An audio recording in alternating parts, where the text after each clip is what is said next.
Hello, book lovers, and welcome to Book Talk Radio Club. My name is Claire Perkins, and today I'm talking to author and adventurer Bill Jack.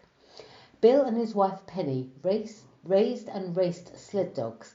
In 1991, he finished the Iditarod sled dog race and placed 20th in his rookie year.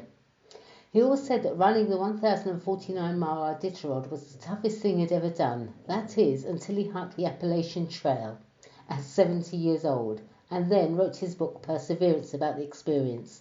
Let's find out more. Hi Bill, thank you for coming on Book Talk Radio Club. Hi Claire. I have to ask. Thank you. I have to ask the obvious question. Why? Why on earth did you decide to hike the Appalachian Trail and at 70 years old, where most people would shy away at the thought of walking just a mile? Well, that's a good question, Claire.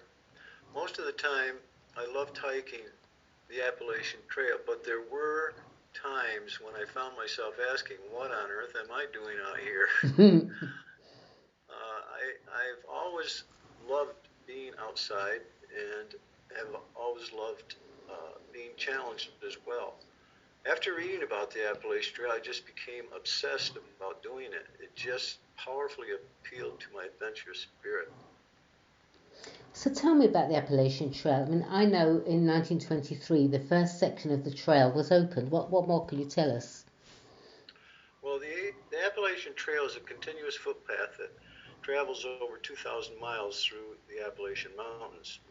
The trail travels through 14 eastern states from Georgia to northern Maine. It was a vision of Benton MacKaye back in the 1920s. He spent much time promoting the idea with many existing hiking clubs and with anyone else that would listen to him. Early in the 1930s, an avid hiker named Myron Avery started mapping out the trail. With the help of many hiking clubs, Myron oversaw the blazing of many new trails that connected many existing trails. Myron was from Maine and insisted that the trail continue for 280 miles through Maine to Maine's highest mountain, which meant a very challenging 5,000-foot climb up Mount Katahdin to end a northbound hike. The AT was designed to be difficult even for the most experienced hiker. A long-distance hiker must climb and descend mountains every day. There are many rock scrambles and boulder mazes to maneuver through. Some people describe the Appalachian Trail as a 2,000-mile obstacle course. For the past several years, millions of people have hiked portions of the trail. Many are day and weekend hikers. Many others are long-distance section hikers. And then there are the through hikers. A through hiker must complete the entire trail within a 12-month period. Over the years, the Appalachian Trail has created a huge support network of hostels, hotels, restaurants that are frequently found in hiker-friendly towns. In addition, almost every road crossing, shuttle drivers are available for hikers to call. This support network is one of the reasons the Appalachian Trail is one of the most popular long-distance trails in the world. In addition, the trail is very well marked with white blazes on trees, posts, rocks, and boulders. Right, and it's the longest hiking only footpath in the world, as you say, ranging from Maine to Georgia. So where did you start? I started in Springer Mountain in the southern state of Georgia and started hiking northbound. Right, and it's also one of the hardest because of the sudden changes in the weather. Did you experience extreme weather while hiking? Yes, and the eastern part of the United States gets weather from many different angles. From the Gulf of Mexico, you get warm air masses when it gets hot and humid. You get weather systems from the west coast of the United States. You get weather systems from the Atlantic Ocean, and then you get cold air fronts coming down from Canada that can change the weather dramatically. And one day, during the month of May, I was hiking in the northern state of Vermont. The temperature was 85 degrees. The next day, a frigid air mass came down from Canada, bringing snow and freezing temperatures. My So, warmest clothes came out for that hike.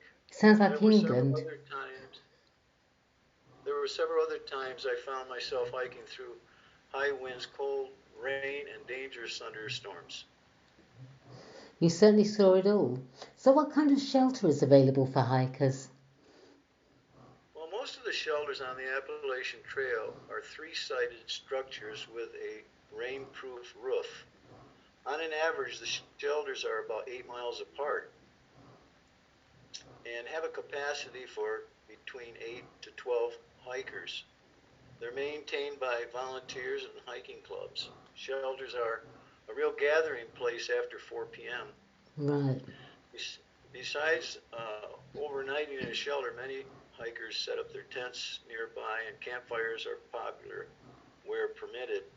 In addition, shelters are always built near a water source. Well, that would make sense, wouldn't it? Did you find yourself hiking solo, or did you join up with other hikers as you were going along? Well, the first 400 miles I was a solo hiker. I was constantly leapfrogging with many other hikers, but around mile 400 going northbound, I found a guy that I got along with real well. We had both started hiking. We liked hiking, starting hiking at 6 o'clock in the morning, and Mm. we both loved playing golf. We both had run dog teams actually for 10 years, and he in New Hampshire and I in Alaska. Mm. And we hardly ever hiked together, but we always met at designated shelters for lunch and later that evening at a camping spot. So tell me about the equipment you took with you. From what I understand, you need plenty, very heavy and extremely expensive. Yeah, the I started out with um, with a 40-pound pack, and after about 300 miles, I had reduced that total backpack weight to 20 pounds. I got tired of lugging that 40-pound pack up and down mountains all day long and started buying much lighter gear. I found that the lighter gear was a lot more expensive, but my new backpack, I think, weighed 2 pounds. My water and bug-proof tent weighed 1.5 pounds, and my down sleeping bag weighed 1 pound 6 ounces. The rest of my gear included an 8-ounce raincoat, a 12-ounce nano hooded puffy parka, Mm. 2 pounds of extra clothes, a water filter, camp slippers, first aid kit, toothbrush, toothpaste, hand sanitizers, iPhone, Wow. headlamp, a teapot for boiling water, and of course, the most important thing, toilet paper. You can't go anywhere without that. I remember reading Bill Bryson's A Walk in the Woods and I thoroughly enjoyed it. Did you take it with you as a motivation and as a guide at all? Well, I did not take the book with me. However, I had read it, and it did have a large influence as far as inspiring me to hike the Appalachian Trail. Mm, I bet. I bet it did me as well. But then, being in the UK, I thought, well, apart from not wanting to hike all that way, taking an aeroplane all that way as well was a bit too much. So tell me, did you hike in stages? Yes, I did. It took me 7 different section hikes over a 3.5 year period to complete my 2,000-mile goal. No. My longest stage hike was an 1,100-mile hike from Hot Springs, North Carolina to Pawling, New York. And most of my hike, I avoided hiking in June, July, and August because it was just too hot and humid for me. Living in Alaska for 53 years, I just my body did not acclimate well to the warm and hot and humid temperatures of the summer. No, I can imagine. Bill, I know with marathon runners that they hit a wall and they just want to give up. Did you hit a wall at any moment? I enjoyed hiking through. Uh, I I enjoyed my section hikes enormously. However, there was one particular time I was hiking southbound in the 100-mile wilderness, which is in northern Maine, Mm. and ended up falling on my face several times. I was hiking in 90-degree temperatures, and I became seriously dehydrated. Actually, it was the one time that I had hiked in July, Mm. and the heat and humidity was devastating for me. Once I got dehydrated, I found it very, very difficult to regain hydration Mm. as I hiked. And then in a rainstorm, I lost my glasses and everything became blurred. I started tripping and falling and ended up cracking some ribs.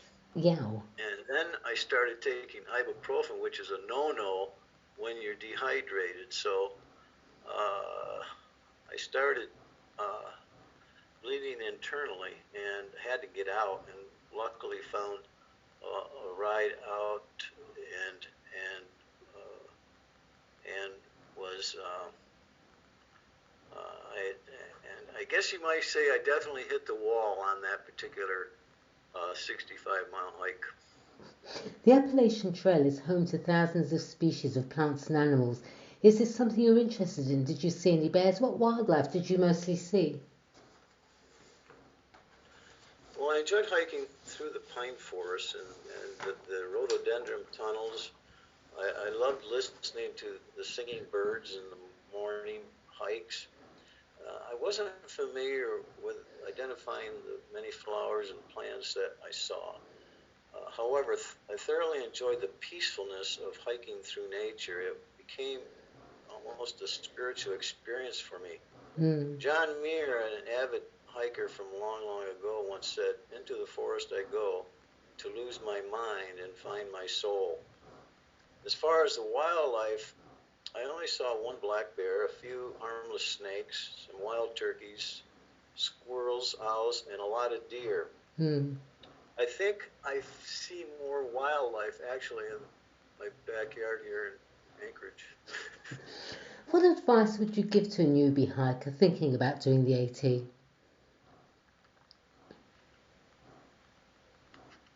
What was that again? What advice would you give to a newbie hiker thinking about doing the AT? I would definitely tell them to read Perseverance by Bill Jack. It's packed with information about uh, what the AT is really like and how to hike it. But I think finding lightweight gear and taking a few, or at least a couple, 3 to 5 day test hikes with that lightweight equipment, especially if you can do it in the mountains, that is important as well. And then buy an updated guidebook and carefully go through it. Most all AT hikers would carry the AT guidebook, which is packed with so much information about every mile of the AT. You and your wife Penny raised and raced sled dogs, and then in 1991 you finished the 1,049-mile Iditarod sled dog race. I've heard of the Iditarod, but can you tell me what it's about and what is involved? Well, the Iditarod is an 1,100-mile sled dog race from Anchorage to Nome. It started in 1973 and starts every year the first Saturday of March. It follows the old dog team routes, mail routes of the early 1900s. Ah. Um, Snow machines became very popular in the 1960s, and the sled dogs were on the verge of becoming extinct. there isn't an animal on earth that has the stamina and endurance as a long-distance sled dog possess.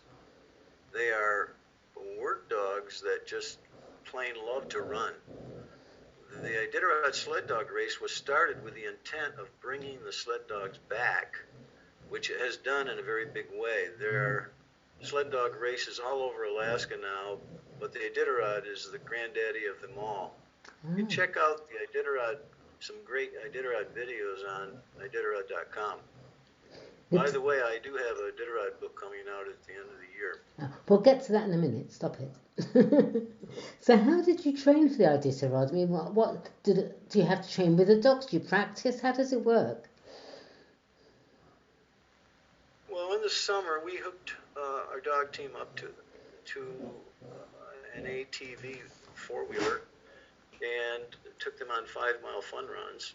And once the snow arrived, usually in October, the team would pull the dog sled on usually 10-mile training runs every other day. It would take about an hour to do a 10-miler, and on the weekends we would do longer runs of 20 and 30 miles when we had more time. So are the dogs huskies? I mean, please excuse my ignorance. What breed of dog are they? Well, the Alaskan sled dogs have been here for thousands of years, and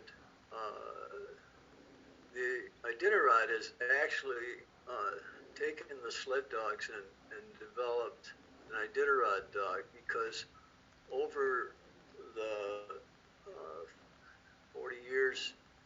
40 plus years that the Iditarod has existed, you know, the mushers keep breeding the dogs that finish strong.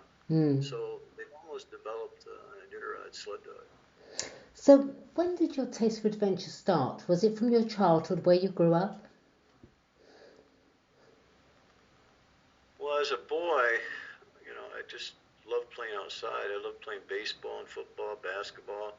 I was just always on the go, running, swimming, biking, in the winter downhill sledding. I just loved playing outside, and even liked hiking in the woods as a young boy. Let's go back to Perseverance. You have some lovely reviews of which you must be very proud, including a wonderful book following Bill on his Appalachian Trail journey was entertaining, informative and humorous. And thanks to Bill Jack, we can travel the Appalachian Trail through his eyes via his story. So will there be any more hiking adventures, or have you hung your hiking boots up for good? No, I walk probably 44 miles every day, and I plan a few Alaskan day hikes this summer into the mountains, and eventually, maybe next August, I would like to do the John Muir Trail in California. It's a 200-mile hike in the mountains with some incredible views.